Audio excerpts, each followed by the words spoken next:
When will that useless wife finally get pregnant? Amidst the gathering of relatives, my husband drunkenly badmouthed me. Seeking refuge, I slipped out of the room, and there, my 6-year-old niece quietly approached me. She had an air of maturity about her and occasionally predicted future events like a fortune teller, a mysterious child. Suddenly, she began reciting what seemed like a phone number. Auntie, try calling this woman. With a determined expression, I succumbed to my niece's request and decided to speak to the owner of that number. Little did I know that this would reveal a terrifying truth. My name is Luna Martin. I met my husband, Michael, at a matchmaking party, and after a few months of dating, we got married. Michael was supportive of me continuing to work even after marriage, so I balanced household chores and work, leading busy yet enjoyable days. However, there was one issue that troubled us. For the past year since our marriage, we hadn't been able to conceive a child. Another disappointment. Both Michael and I were only children, so we longed for as many children as possible. The inability to get pregnant became a source of stress. I wish we had an adorable child like Mia. The name I inadvertently uttered belonged to my niece, whom I had cherished since her birth. Mia was unusually mature for her age and occasionally said things akin to prophecies, a mysterious girl. For instance, when we went out together, despite sunny weather forecasted, Mia would bring an umbrella. We don't need an umbrella today. It's so sunny. It'll rain after lunch. Really? You're kidding. It's such a beautiful day. Initially, I dismissed Mia's comment as a joke, given the cloudless blue sky. But around noon, the weather took a turn for the worse, and eventually, heavy rain left me drenched. Mia also predicted other events, like finding a lost neighborhood dog or guessing the ending of a drama we watched together. And Mia, even during my wedding, made statements that seemed to foresee the future. The truth is, Michael is a divorcee, having split from his previous wife due to infidelity. So, at Michael's request, we skipped the wedding ceremony and only took photos, which we sent to my sister's home. When my sister called to express her gratitude, Mia's anxious voice came through the phone. Auntie, be careful. Her cryptic words triggered a slight sense of unease, but I reassured myself that it was probably just her imagination. Little did I know that the meaning behind her words would soon become clear after that call. Due to our inability to conceive, my husband and I began arguing frequently. Sorry. It didn't work again. Ugh.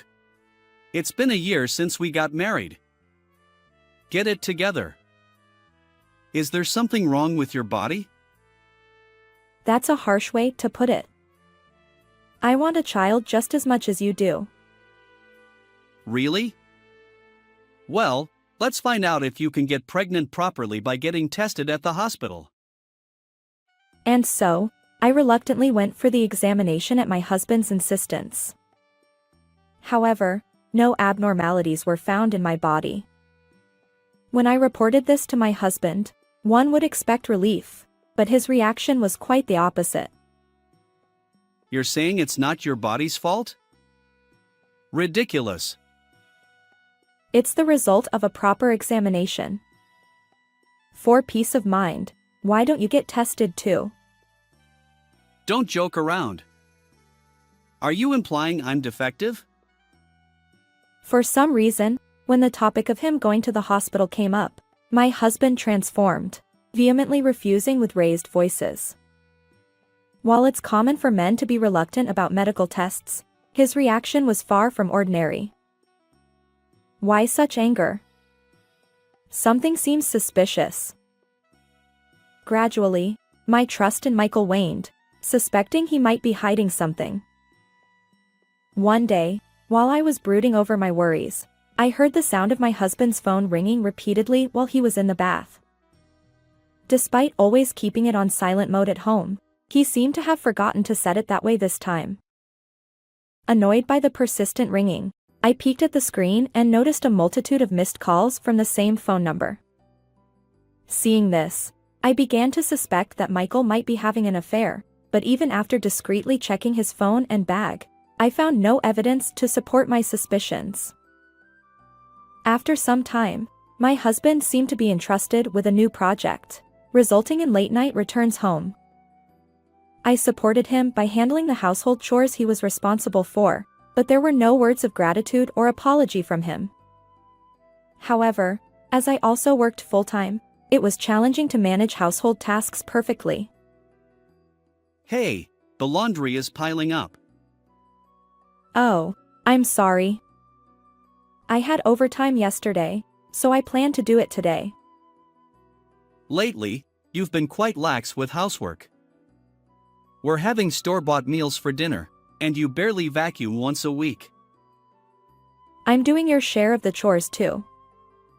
I work too, you know. If you have complaints, how about taking out the trash? Unlike you, I have crucial work that affects the company's fate, so I'm tired. Besides, isn't housework a woman's job? Michael spat out those words and settled onto the sofa to watch a comedy show. Complaining about being busy, yet you come home earlier than I do. As Michael relaxed in the living room, I silently continued with the remaining chores. Thus, caught between work at the office and domestic tasks at home, my heart gradually wore thin. Amidst all this, my husband and I attended a family memorial service. After the solemn ceremony, the gathering transitioned to a meal, with women bustling around, serving drinks to the men. Although my husband was meeting my relatives for the first time, his natural charm quickly won them over, and he engaged in friendly banter over drinks. While everyone praised him as of the kind and wonderful husband, my niece alone regarded him with a wary expression, an unforgettable moment. Then, fueled by alcohol, Michael blurted out disparaging remarks about me to our relatives. My wife claims she's fine after the tests, but something seems fishy. After all, we're still struggling to have a child. As I carried dishes to Michael's table, I overheard him spreading gossip about me. Though others gently scolded him, Michael's momentum didn't wane. When will that inadequate wife of mine finally get pregnant? Unable to bear his words, I rushed out of the venue, tears streaming down my face. Why did he say that, especially in front of our relatives?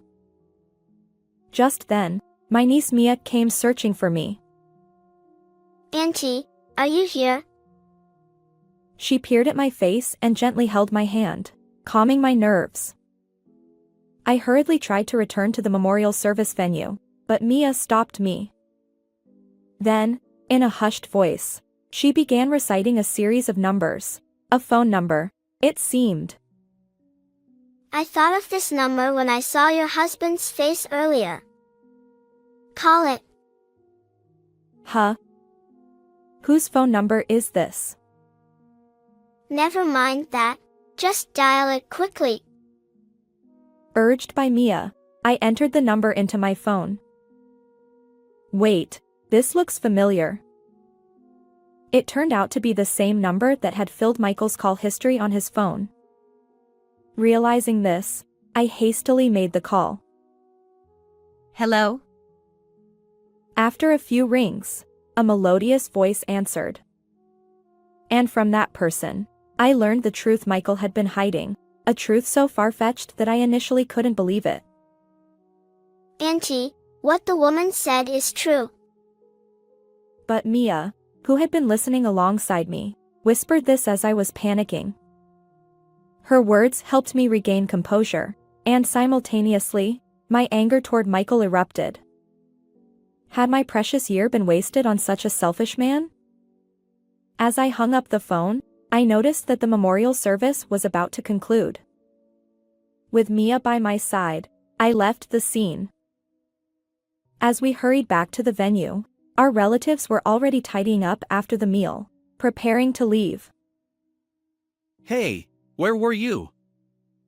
We should head home soon. Spotting me, Michael reached for my arm. Stop. I instinctively shook off his hand and turned on the speakerphone of my phone. Just as Michael, rejected and visibly angry, was about to ask what I was doing, a woman's voice came through the phone. So Luna's words were true after all. Nice to meet you all. I'm Michael's real wife, Cindy. The moment Cindy's voice reached him, Michael's face turned pale, and the surrounding relatives buzzed with unease. Yes, the owner of the phone number Mia had given me was Michael's true wife. Michael had fought with her for some reason and left home. Yet, without officially divorcing, he had somehow carried on a sham marriage with me. I had trusted him to handle the marriage registration, never suspecting he hadn't submitted it. Just as Cindy was about to say something, Michael snatched my phone, cutting the call and powering it off. Hey. What are you doing? And what's your game? Who was that woman earlier? What? Weren't you listening? She's your wife. The real one. Come on, what grudge do you have against me? Cut the charade. Our exchange unfolded while the watching relatives held their breath, sensing the tension. After a tense exchange, the person we had been waiting for finally appeared. Michael, we finally meet. I've been searching for you. The truth was that Cindy, Michael's real wife whom I had spoken to on the phone earlier, had arrived. Carrying shopping bags, she confidently entered the room, wearing a smile that bordered on intimidation. Why are you here? Luna told me about this place. Coincidentally, I was shopping nearby, so I came straight here. With a grin, Cindy pulled an envelope from her bag and handed it to Michael. It's a good thing I always carry it. As he hesitantly opened the envelope, it revealed divorce papers and some other documents. When I tried to look at the papers, Michael stopped me. What's that? It's just the results of a health check. Well, then why not show it? Persistently pressing him, Cindy dropped a bombshell. You won't show it, will you? Because it states that the cause of infertility is you. Her words caused even more commotion among the relatives. After all, Michael had been blaming me for our inability to have children. Under their cold stares, Michael remained speechless. Afterward, Cindy began sharing the real reason Michael had left home. As it turns out, Cindy faced a similar situation to mine. Despite no issues on her end, she struggled to conceive, and Michael would make hurtful remarks. Fueled by anger, Cindy secretly purchased a testing kit and discovered that Michael was the one with fertility challenges. She intended to support him through infertility treatments, but Michael's reaction was explosive. Why did you test me without my consent? And men can't be infertile. You've wounded my pride. I'll get out of this house. True to his word, he left without listening to Cindy's side of the story. While most of the situation became clear, I still wondered why Michael hadn't divorced Cindy and instead entered into a sham marriage with me. The reason, it turned out, was surprisingly childish. It frustrated me that I was told I was infertile, so I wanted to shock Cindy. Apparently, Michael attended a matchmaking party to prove a point to Cindy. He believed that if he met a young woman like me, she would get pregnant. My plan was to have a child with Luna and then flaunt it to Cindy before serving her divorce papers. When Michael uttered those words, both the relatives and I were genuinely appalled. You're truly despicable, trampling on Luna's feelings. Enough already. Sign the divorce papers. Your unexpected appearance ruined my plan. Fine, we'll get divorced, but you'll be stuck with me forever. Afterward, Michael angrily filled out the divorce papers and roughly handed them to Cindy. Cindy, glancing at the crumpled document, patted my shoulder and said, "Good luck," before leaving. After Cindy left, Michael's previous bad mood vanished, and he reached for my hand with a creepy smile. Now that no one is in our way, we can truly become a family. Let's submit our marriage registration tomorrow. Come on, let's go home. His overly optimistic words gave me goosebumps, and I once again shook off his hand. If you're going home, do it alone.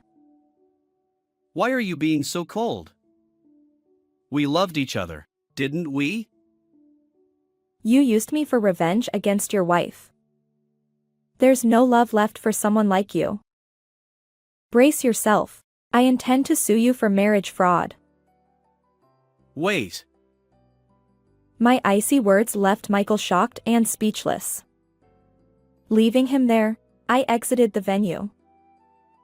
Shortly thereafter, Michael and Cindy finalized their divorce. I also filed a lawsuit against Michael for marriage fraud. In the end, Michael had to pay Cindy $20,000 and me $10,000 in compensation. Currently, Michael works tirelessly under his parents' supervision, while Cindy, now a successful career woman, enjoys a fulfilling life post-divorce. As for me, following my niece's assurance that the next person would be fine, I met a kind man and got married. I eagerly await the day when our new family will grow. How did you find this story? If you enjoyed it, consider subscribing to our channel. Until next time.